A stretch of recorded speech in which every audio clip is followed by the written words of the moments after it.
안녕하십니까. 예배를 지나 삶으로 우리의 신앙이 성장하기를 소망하면서 오늘도 인사드립니다. 1월 9일이죠. 2026년 1월 9일 금요일입니다. 오늘은 작심삼일이라는 말이 생각나는 날입니다. 새해가 되면 계획하게 되는 일들이 있죠. 내 3일을 넘기지 못할 때가 많습니다. 매일 성경으로 말씀을 묵상하는 습관을 익히는 것이 쉽지가 않죠. 모든 일들이 그렇습니다만은 특별히 선한 일들은 익숙해지기까지 상당한 노력이 필요하고 또 좌절의 시간들도 찾아오게 됩니다. 3일 정도가 지나면 특별한 효과가 나타나지 않기 때문에 바쁜 일에 밀려서 그만두게 되는 순간들이 찾아오죠. 그러니까 이런 좌절의 시간이 3일마다 온다고 생각하면 매주 한 번씩은 좌절을 경험한다고 보아야 되겠습니다. 그래도 매주마다 결심을 새롭게 하고 작심삼일을 반복한다면은 언젠가는 일주일에 나흘 말씀을 묵상할 수 있게 되고 또 어느 날은 일주일에 닷새 말씀을 묵상할 수 있게 되고 언젠가는 일주일 전체를 말씀을 묵상하며 보내는 날도 오겠죠. 중단하는 날이 있다 할지라도 포기하지 말고 다시 시작하면 좋겠습니다. 지나간 날은 어쩔 수 없죠.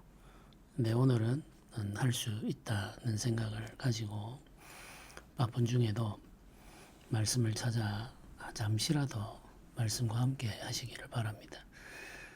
직장 생활하는 성도들 중에 화장실에서 말씀 묵상을 한다고 고백하는 분도 있었습니다. 매일마다 한 페이지씩 찢어서 다니면서 화장실에 앉아서 성경을 읽고 묵상을 하는 거죠. 그렇게 바쁘다는 의미겠죠. 그런 중에도 말씀을 붙들지 않으면 살 수 없으니까 말씀을 사모하면서 말씀을 읽고 또 묵상하는 그 마음이 하나님께로 가까이 나아가는 동력이 아닐까 싶습니다. 오늘 본문 말씀은 창세기 6장 1절부터 22절까지입니다. 오늘도 본문 말씀을 같이 읽어보겠습니다. 사람이 땅 위에 번성하기 시작할 때에 그들에게서 딸들이 나니 하나님의 아들들이 사람의 딸들의 아름다움을 보고 자기들이 좋아하는 모든 여자를 아내로 삼는지라.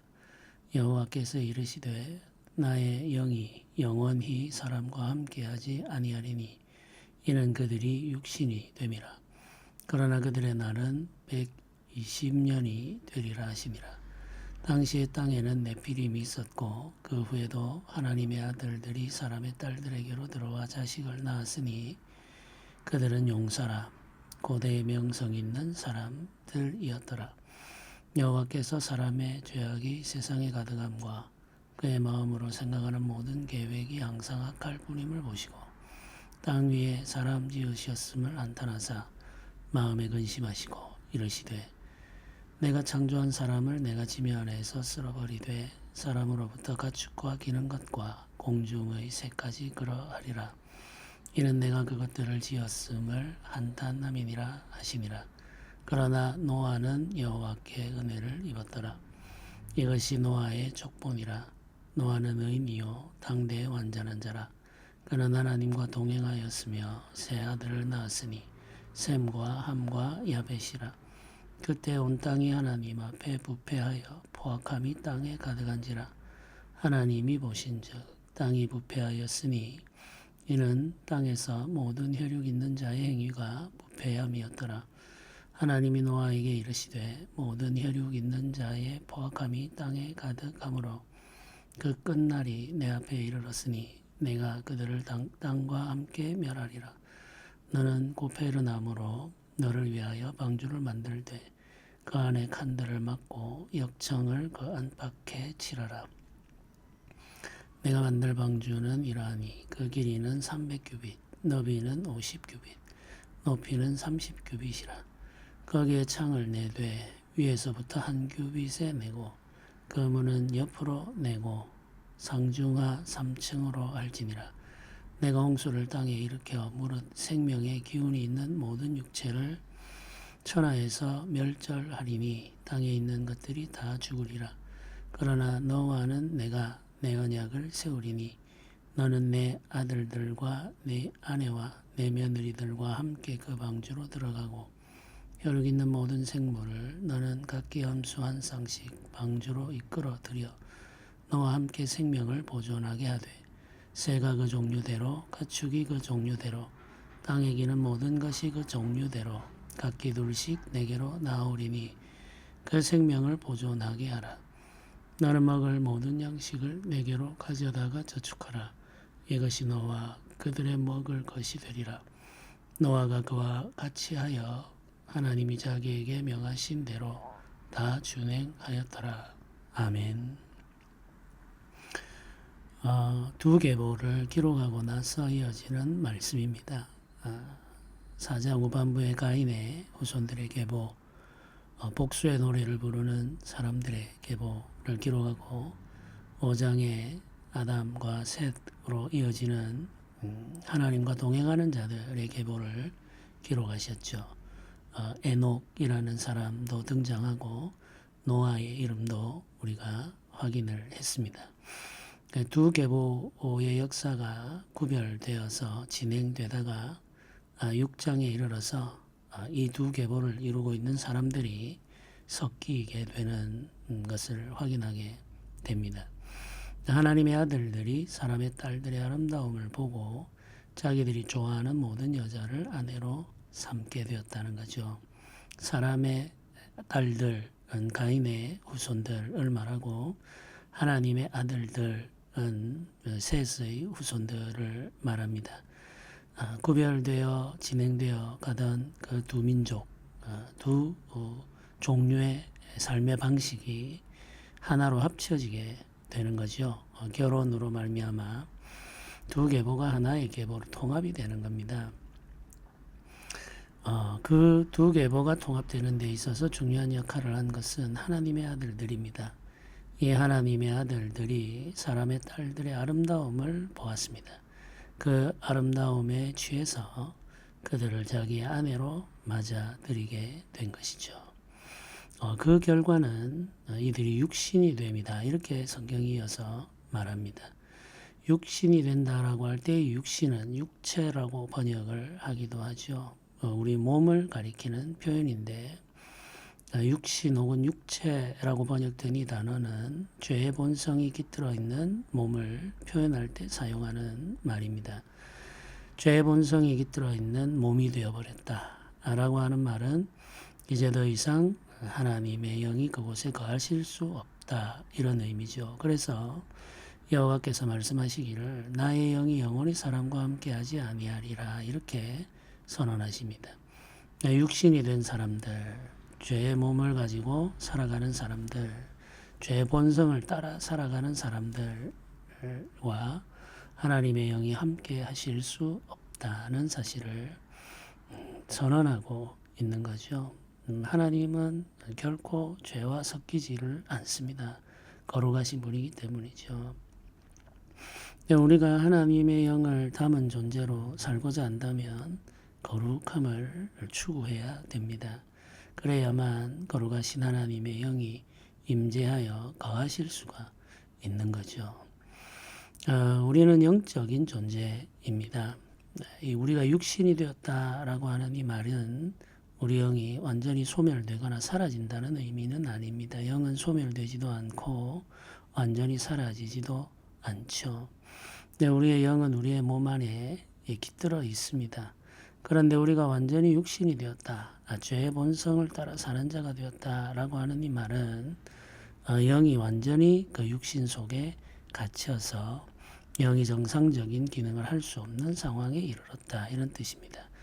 영이 죽은 상태에 이른 거죠. 영의 죽음이라고 하는 것은 영이 정말로 죽었다라는 의미가 아니라 이 영이신 하나님에 대해서 반응할 수 없는 상태에 이르렀다 이런 말이죠. 감각도 완전히 닫혀버리고 하나님이 우리 가까이 오셔서 말씀하셔도 들을 수 없는 상태가 되어버린 겁니다. 죽은 것과 같은 상태에 이른 거죠. 영적으로 죽어 있는 사람들, 불신자들은 영적으로 죽어 있는 사람들이죠. 성령이 임하시면 죽은 영이 살아나게 됩니다. 하나님에 대한 감각이 깨어나게 되는 거죠.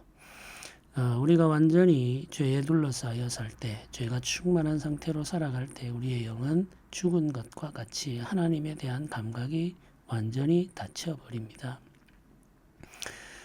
믿는 사람들, 이미 영이 거듭난 사람들, 구원받아 영이 살아난 사람들도 영적인 감각을 잃어버릴 때가 있죠. 그런 상태를 영이 잠들었다 이렇게 표현합니다. 육신이 활개를 치고 죄가 육신 속에서 힘을 얻게 되면 영은 잠든 상태가 됩니다. 잠이 들면 우리의 감각이 닫혀버리죠. 믿는 신자의 영은 죽은 상태에까지 빠져들지는 않습니다. 그러나 잠들 수 있다는 사실을 알아야 합니다. 영이 잠들어 있으면 하나님의 말씀을 들어도 감각이 없죠. 하나님께서 오셔서 우리를 만지셔도 느끼지 못합니다. 이 영이 잠들어 있는 상태죠. 잠들어 있는 영을 가지고 있는 그리스도인들이 많습니다. 이들을 깨우는 것도 성령 하나님께서 하시는 일이죠. 교회가 깊이 잠들어 있을 때가 있죠. 그 교회를 흔들어 깨우시는 은혜 역사가 영적 대각성이라고 말합니다. 부흥이 되는 거죠. 교회는 영적으로 각성할 필요가 있고 부흥할 필요가 있습니다. 성령의 은혜가 필요한 거죠. 육신이 되어버린 이 사람들에게서 나는 자들을 네피림이라고 말하고 용사라고 말합니다. 거인이라고 불리기도 하죠. 그 당시에 힘이 있는 자들, 싸움에 능한 자들, 전쟁에 능한 자들을 네피림이라 부르기도 하고 용사라고 부르기도 했습니다. 겉으로 보기에는 굉장히 좋아 보이죠. 하나님의 아들들이 사람의 딸들과 결혼해서 가정을 이루고 자녀를 낳았는데 그 자녀들이 네피림이 되고 용사가 되었습니다. 세상을 주도하는 자들이 이들에게서 나온 거죠. 굉장한 성공 그리고 성취를 이룬 것처럼 보입니다만은 하나님의 평가는 그렇지가 않습니다. 5절을 보십시오. 여호와께서 사람의 죄악이 세상에 가득함과 그의 마음으로 생각하는 모든 계획이 항상 악할 뿐임을 보시고 이어지는 6절에 땅 위에 사람 지으셨음을 한탄하사 마음에 근심하시고 이어지는 7절은 이르시되 내가 창조한 사람을 내가 지면에서 쓸어버리되 사람으로부터 가축과 기는 것과 공중의 새까지 그리하리라. 이는 내가 그것을 지었음을 한탄함이니라. 이렇게 말씀이 이어집니다. 죄악이 세상에 가득했다. 사람의 마음의 생각이 항상 악하다. 이렇게 지금 평가하고 있습니다. 한탄하는 마음, 그러니까 슬픔이죠. 하나님께서 하나님의 형상을 따라 지은 사람들이 죄의 형상으로 타락해버린 것을 보고는 슬퍼하셨습니다. 그리고 근심하셨죠. 이 슬픔과 근심은 사람들이 가지고 있는 영적 상태, 부패하고 타락한 상태로 말미암아 시작되지만 결국에는 이 사람들을 심판하실 수밖에 없는 하나님의 거룩함, 그 공의 때문이기도 하죠.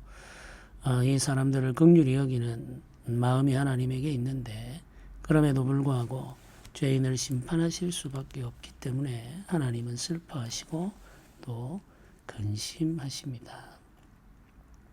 그런데 이 악한 세상, 심판할 수밖에 없는 이 세상을 보고 슬퍼하실 때 노아에 대해서는 하나님께서 은혜를 베풀어 주셨습니다. 이어지는 8절 말씀은 그러나라고 시작하죠. 온 세상 모든 사람들 마음이 악하여 하나님께서 그들을 심판하실 수밖에 없을 때 그러나 노아는 여호와께 은혜를 입었더라 이렇게 말합니다. 노아는 여호와께 은혜를 입었더라.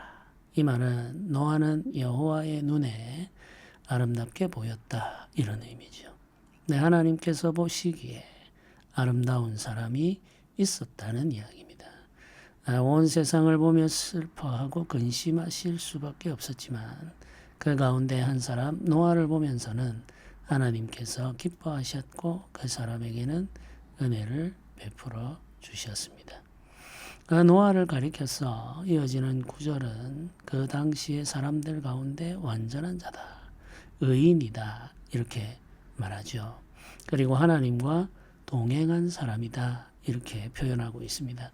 하나님과 동행한 자다라고 하는 말을 보면 우리가 알 수 있죠. 이 사람은 에녹, 그게 그 계보를 이어가는 자였다는 뜻입니다. 셋으로부터 시작된 그 거룩한 계보를 계속해서 이어가는 사람이 아직 남아 있었던 거죠. 그 사람이 바로 노아입니다. 노아를 의인이다, 완전한 자다 이렇게 말하는데 이 말은 그가 무죄하고 완전 무결한 자다 이런 의미는 아닙니다. 노아 역시 사람이죠. 아담의 후손입니다. 아담의 후손은 아담의 형상을 가지고 있죠. 아담의 죄성을 가지고 있습니다. 그럼에도 불구하고 성경이 그를 의인이다, 완전한 자다라고 말하는 이유는 그가 여호와 하나님을 믿고 의지하며 여호와 하나님과 동행하기 위해서 그의 마음을 하나님께 드리며 살아온 자다 이런 의미죠. 때때로 그도 죄에 시달리며 죄의 유혹을 받으며 죄로 인하여 걸려 넘어질 때가 있습니다. 그럼에도 불구하고 그는 다시 회개하며 하나님께로 돌이키며 하나님 앞에 서기 위하여 자신을 말씀에 굴복시키는 삶을 살아왔던 거죠. 그래서 성경은 그를 의인이다, 완전한 자다라고 표현을 하는 겁니다. 노아에 대해서 간략하게 소개한 후에 다시 그 땅의 상태를 말합니다. 11절 그때 온 땅이 하나님 앞에 부패하여 포악함이 땅에 가득한지라 이렇게 말하죠. 부패한다라는 말은 그 본질 일이 완전히 상해버린 것, 썩어버린 것을 말하죠. 포악이라고 하는 것은 폭력이라는 말입니다. 폭력이 땅을 지배하고 있다 이렇게 말합니다.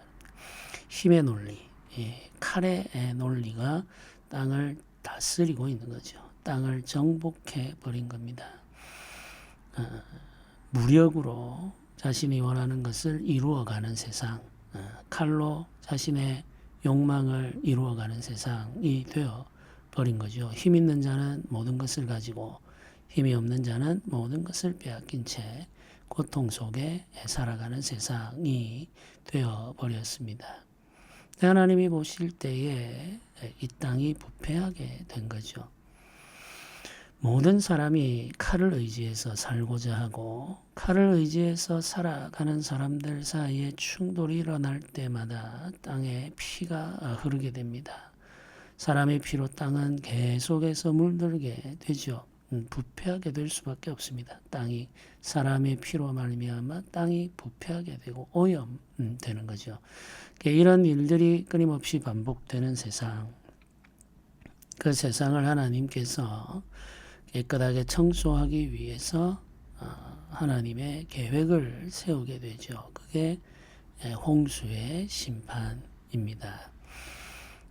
그 홍수의 심판을 계획하시면서 노아에게 한 가지 일을 말씀하시죠. 방주를 만들라는 겁니다.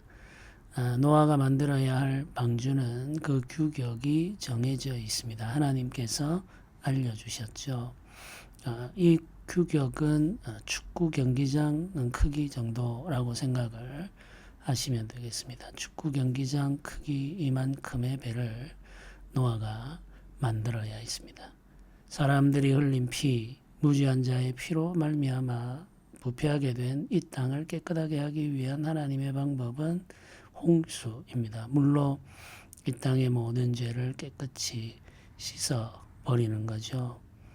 홍수를 땅에 일으켜 생명의 기운이 있는 모든 육체를 멸절하겠다. 이렇게 17절에 말합니다. 이 멸절이라는 말은 멸한다라고 번역되는 단어이죠. 여호수아서에서 우리가 자주 읽게 되는 단어입니다. 이 멸절이라고 하는 것은 완전히 제거하는 거죠.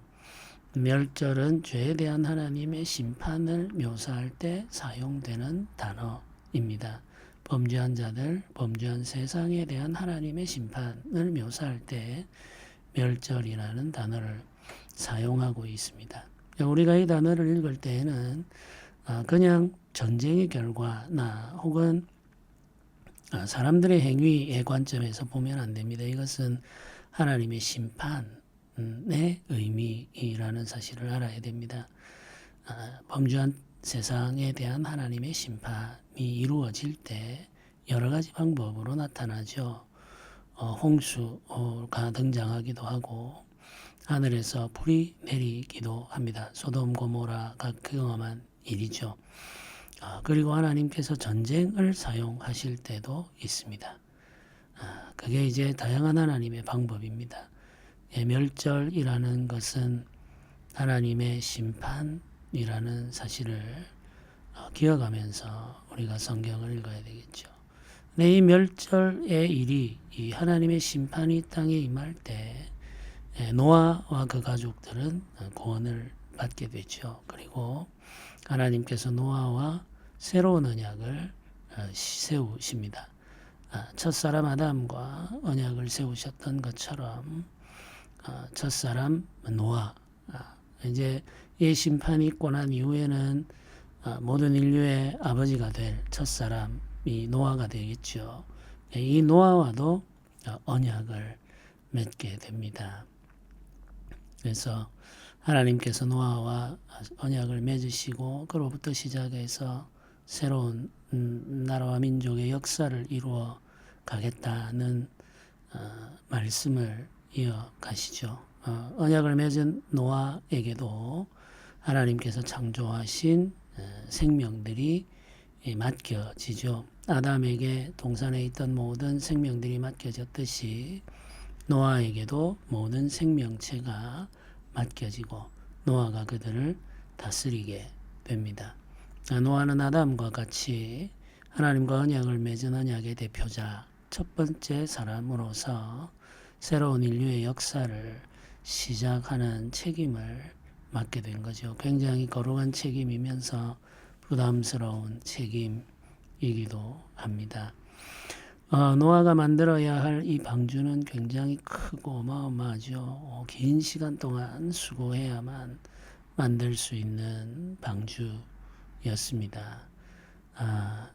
이제 노아가 어떤 선택을 하며 살아갈지를 우리가 이제 계속 살펴보게 되는데 범죄한 세상, 타락하고 부패한 세상, 심판을 받을 수밖에 없는 세상에서 의로운 자로 그리고 완전한 자로 살았던 노아를 생각하면서 우리가 이 시대에 어떤 삶을 살아야 할지를 한번 묵상해 보면 좋겠습니다. 그가 만든 방주는 구원을 위한 것이죠. 오늘날 우리가 세우고 있는 교회도 구원을 위한 것입니다. 교회를 방주와 같다고 표현하기도 하죠. 우리 교회가 방주의 역할을 잘 감당할 수 있기를 소망하면서 기도해야 되겠습니다. 노아가 방주를 만드는데 긴 시간이 걸렸듯이 우리가 구원의 역할을 잘 감당하는 아름다운 교회를 건설하는 데에도 긴 시간이 걸리겠죠. 하나님의 말씀과 성령의 은혜가 아니면 할 수 없는 일인데 말씀과 성령의 은혜를 입어서 구원의 방주인 교회를 잘 건설할 수 있도록 오늘도 함께 기도하면서 살아가기를 바랍니다. 같이 기도드리겠습니다.